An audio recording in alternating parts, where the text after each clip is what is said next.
You might hate me for this, but sometimes the feeling of progress is not actually progress. Podcast Growth Nation, today for episode number 171, having guests lined up for the next 6 months means nothing. It's not necessarily a flex. The podcasting industry has changed a lot, and while that might make you feel good and reassured that you're not going to run out of guests, which is a positive, it does not lead to any level of success. And we're going to talk about that today. So first off, it is fall in New Hampshire. It's like 60-something degrees today. I got the window open a little bit. You shouldn't be able to hear it, but I got my beanie on because I'm celebrating fall. I love fall. Shout out to you if you love fall.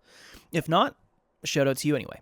Okay, I did a coaching call with somebody, a new client, and we were essentially chatting about their strategy of what they want their podcast to be, what are the results we want, what are the strategies that they've been practicing.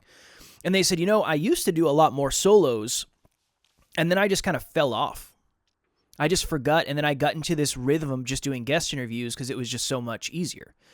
It seemed so much easier just to book my calendar with guests, and I thought that was going to lead me to where I wanted to get to. And again, I'm not saying having guest episodes is bad. I'm not saying that. So I don't want anybody to think that. Having guests scratches so many itches outside of just listens. If you're somebody who started this because you like having conversations, boom, that's a piece of it. If you want to network, that's a piece of it.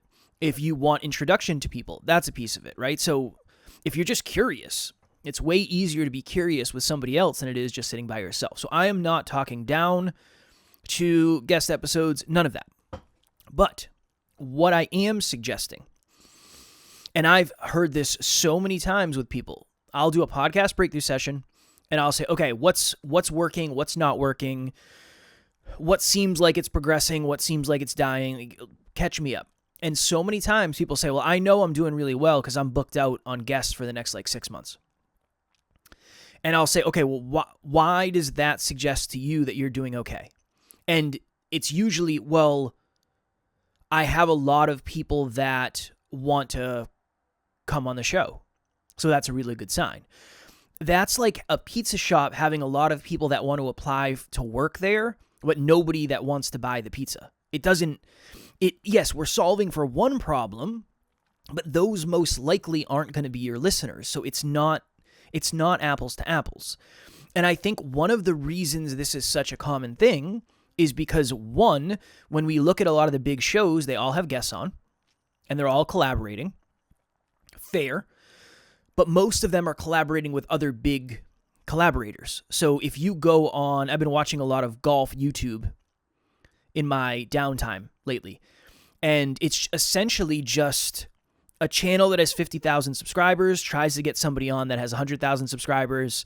A channel that has 100,000 subscribers tries to get somebody on that has 150,000. And that's what podcasting used to be like. And a lot of the guest interviews now are more saturated. So, okay, let's do this. If you have me on as a guest and your thought process, okay, well, Kevin has a podcast, several podcasts, but he has a podcast that has a lot of listeners. Therefore, this should lead to listens to my podcast. I do an episode every day for my show, and I go on a bunch of other shows. It's not necessarily going to convert the way that you think. Now, if you have a bunch of guests that have the same type of audience, or they're putting out the same type of content, it's not necessarily going to work the same.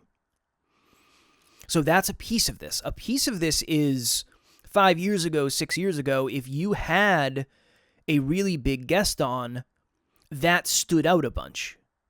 But now big guests are doing so many appearances that it's not necessarily going to help you in the same way that it used to. Okay? I'm not saying it's not helpful. I'm just saying it's not going to help you in the same way. And the whole, well, I have guests lined up for the next 6 months. That's great because it makes sure that you don't miss episodes. It makes sure that you're proactive.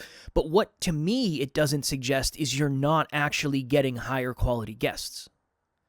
That is what I think the issue is becoming for people, is it's so easy to get guests now that we're not learning the skills necessary to go get higher caliber guests. Again, I'm not talking trash. I am by no means an A-level guest. I'm probably not a B-level guest. I'm probably a C-level guest in terms of like following. In terms of skills, maybe I'm higher because I know how to speak effectively, hopefully. But in terms of, is somebody going to have me on their dream board of guests? Probably not. Probably not.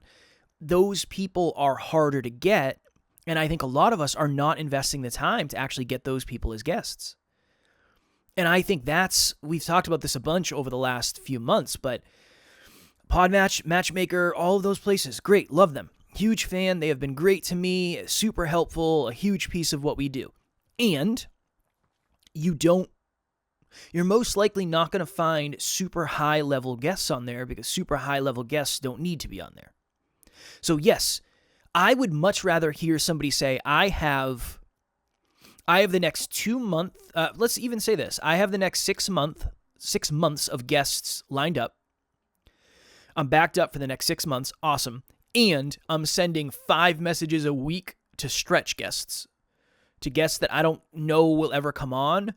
But if they do come on, I will make sure to fit them in earlier to the schedule so I can release their episodes sooner. And I think that's a pivot that we all need to make as podcasters. Now, again, you could very easily say, well, Kev, you're not having guests, so how do you know? Completely understandable, completely fair. We did the guest thing, and we had some really big guests on. And it got to the place where we realized, one, we want to go in a different direction. So Alan and I, there's 2 of us. So if we want to collaborate with somebody to have them on our show, we have to find a time slot that works for all 3 of us. That's one piece. The second piece was behind the scenes, very honestly, many of the biggest guests we had were just not great people. So we did a couple episodes. We did an episode with somebody right now who has, I don't know, over 1 million followers, multiple millions across their platforms. They're on all the big shows. We did that interview 3 years ago before they really, really got big, and we never released it because they were just arrogant as hell behind the scenes. We had an interview scheduled with somebody who has millions and millions of followers across all the platforms, and the day of, we canceled it because it was just, looking at their content, it was just all bullshit, and I just don't want to perpetuate that.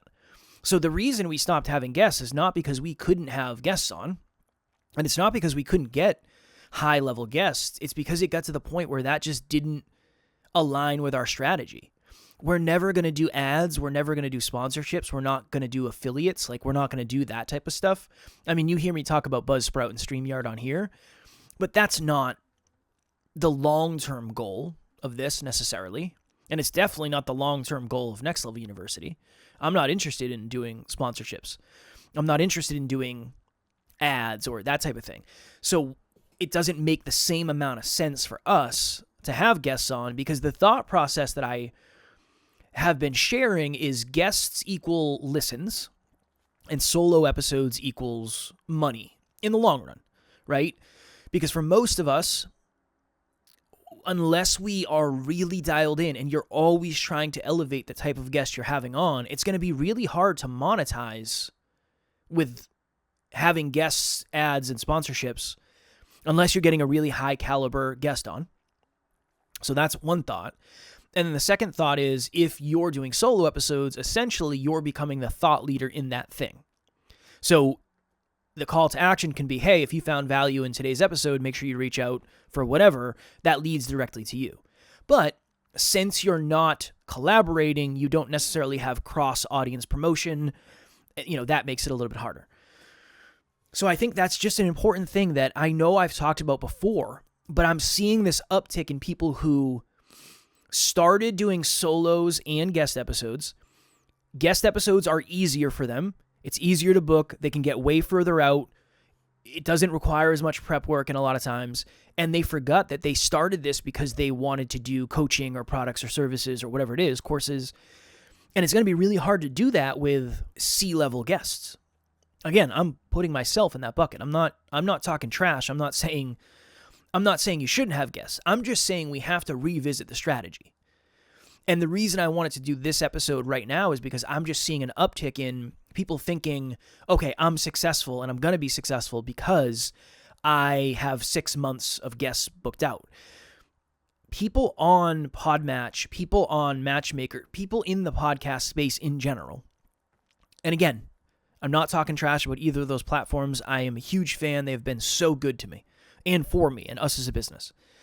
What's going on, guys? My name is Austin, and I've been working with Kevin for a few months now. If there's one thing that I find super valuable is his expertise on how to position the podcast to the right audience and fit the content into the overall business plan. And frankly, when we work together, he challenges me a lot. There were some tough conversations that he initiated with me so that I can really grow in the business. Besides the coaching part, the editing team does amazing work with editing and show notes and staying on top of all communications.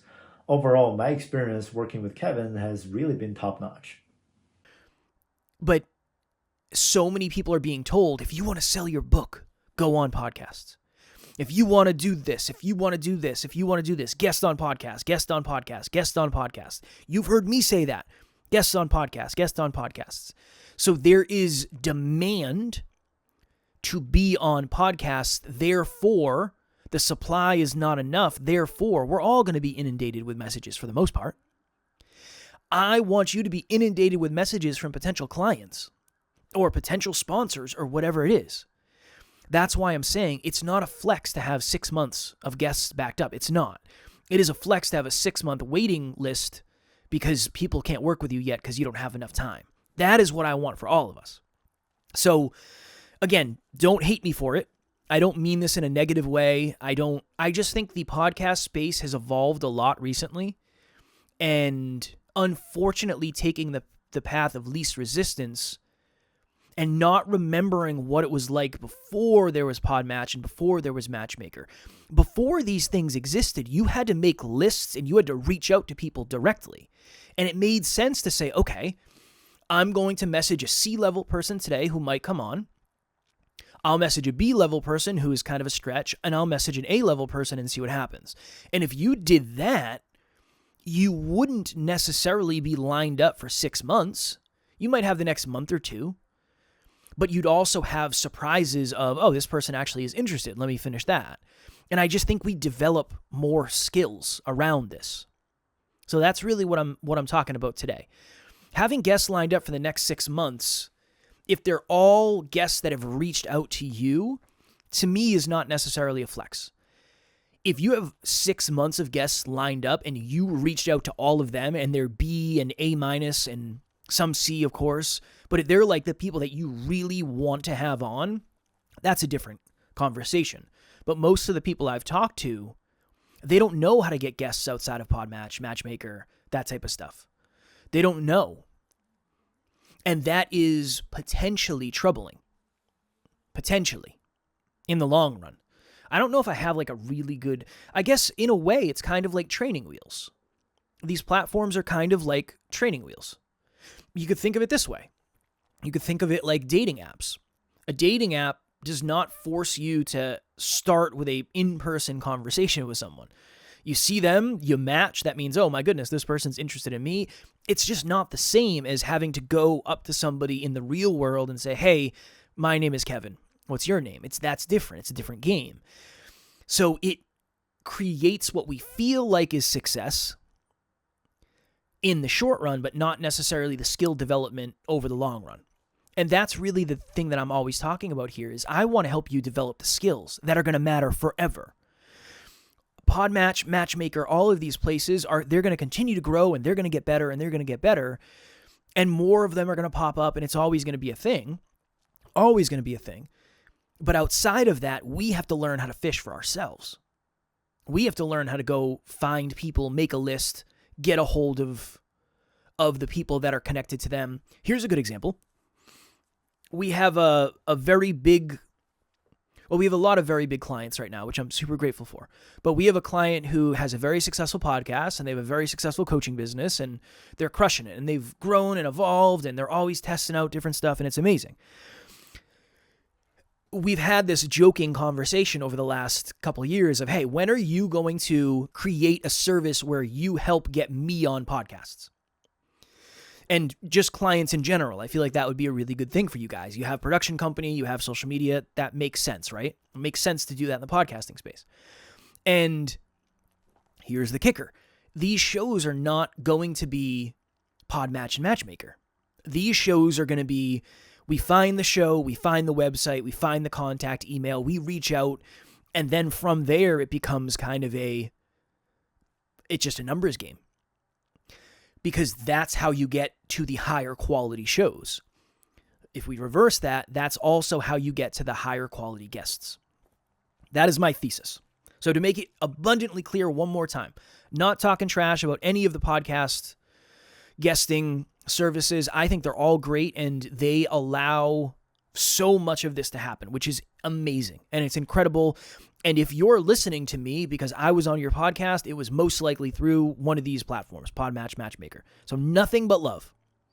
And I think it should be supplemental, not everything. If it is the primary way you're getting guests, you're most likely not going to level up guests. If it is the supplemental way, perfect. I don't care how far out your episodes are scheduled. I don't care how far out you have guests. I want to make sure the quality of everything you're doing is increasing. And that means guests too. That means guests. Because that's how you evolve to the next level of guests. So what we would do is, let's say we found somebody's, okay, this person's got a great message. They speak really well to our audience, super aligned. We would message them. And it might be something along the lines of, hey, Kevin, we came across your profile / we've read all of your books / whatever the truth is, right? Don't freaking lie. We've read all of your books and we really, really enjoyed them. And we feel like our audience would find a lot of value in them. We'd love to introduce you to our audience. At this point, we've been lucky enough, grateful enough, whatever enough to have this person on and this person on and this person on. And we would give you an opportunity to talk about everything you're doing at the end. It would only take 30 minutes of your time. It's totally virtual. Boom, boom, boom, boom, boom. All we're essentially saying is this person trusted us enough to come on. This person trusted us enough to come on. This person trusted us enough to come on. You should too. That is why you have to go from 0 to 1 with big or bigger guests, because then you can use them as perception and as proof, right? That's proof of concept. That's why when somebody comes out with a new product, they have a celebrity do the endorsement, because if it's good enough for the celebrity, it's good enough for you. That's the thought process, right? It's the same when it comes to guests. So this is a really good example. Right now, there's 3 people on our team going on podcast episodes. Me, Alan, and Amy. When Amy comes back and says, hey, I was just on this podcast, blank, it's incredible, and I think you guys should be on, I'm sold. Say less, I'm in. Cool. When Amy comes back and says, hey, I was on this podcast, it's not good, it was combative, blah, blah, blah, blah, I'm not interested in going on that show. What the second Amy says or Alan says, it's a good show, I want to go on. Same idea. Same idea here. So that is my thesis in today's episode. Having guests lined up, while it makes life easier, while it feels less stressful, we can't just rely on that. So if you go from, I just started a podcast, I missed some episodes because I couldn't get people lined up, to now I'm 6 months out, cool. And don't keep running the same system. We have to find a way to improve it. So if you're 6 months out and you're sending messages to B-level and A-level guests, awesome. And I love you for that. If you're 6 months out and you're just saying, I'm going to ride the wave of this forever, I would not bet on you becoming the level of successful that you want to. Now, all of this changes if you say, well, I just want to have cool conversations with cool people. I don't really care about much else. I'm not trying to make money. Run this system forever. And you'll always have guests. And that's fine if that's the way you want to do it. But if you're somebody who really wants to grow, you're listening to a podcast about podcast growth, you're going to have to go outside of what the majority of people are doing. That is always the thought process. If you want to be in better shape than most people, you have to do things that most people aren't doing. So that's making sure you're hydrated and getting enough sleep and exercising and tracking calories and boom, boom, boom. If you want to have more money than most people, you're going to have to be more dialed in with your money than most people. Same. If you want to be more successful than most podcasters, you're not going to be able to do what most podcasters do by definition. So that is my thesis. All right, cool. If you need help with crafting messages to the guests that you want to have on, maybe through Instagram or LinkedIn or email or whatever it is, maybe you want to talk about the process of how to actually find those people, I'll have my link below for a free 30-minute podcast breakthrough session. We have a private Facebook group called Podcast Growth Nation. We'll have the link below for that as well. If you're listening to this, it is Friday. If you're listening on Friday, we have our 20th round of the Next Level Podcast Accelerator starting this Tuesday. So if you're listening to this on Friday, Saturday, Sunday, Monday, Tuesday, 4 days from today, we have our Next Level Podcast Accelerator. It is group coaching, 12 calls over 12 weeks with you and 9 other people. And the goal is to help you with the awareness, habits, and strategy to grow, scale, and monetize your podcast. So it's much of what I talk about here, but it's much deeper. There's Canva presentations. It's just easier to talk to 10 people than it is however many people listen to this podcast. So it's just much more specific. It's much more unique. It's much more tailored to whoever's in the group. With a discount code, NLU listener, it ends up being, that takes 30% off. I think it's like $96 a month. So all the calls are recorded in case you can't make it live. Essentially, everybody gets one-on-one coaching with me through WhatsApp because I just treat everybody like they're one-on-one clients. So if that's something you're interested in, reach out.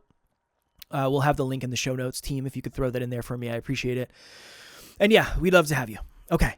I hope you are expanding your horizons. I hope you are not just falling back to what has been over and over and over and over again, because that is not going to help in most things in life, but especially podcasting. So my challenge to you is to do something different. You can do the same that you've been doing and add something different to see what happens. That is my hope for you all. All right, until next week, keep on crushing it, keep on podcasting, and do not hate me because of what I said in today's episode.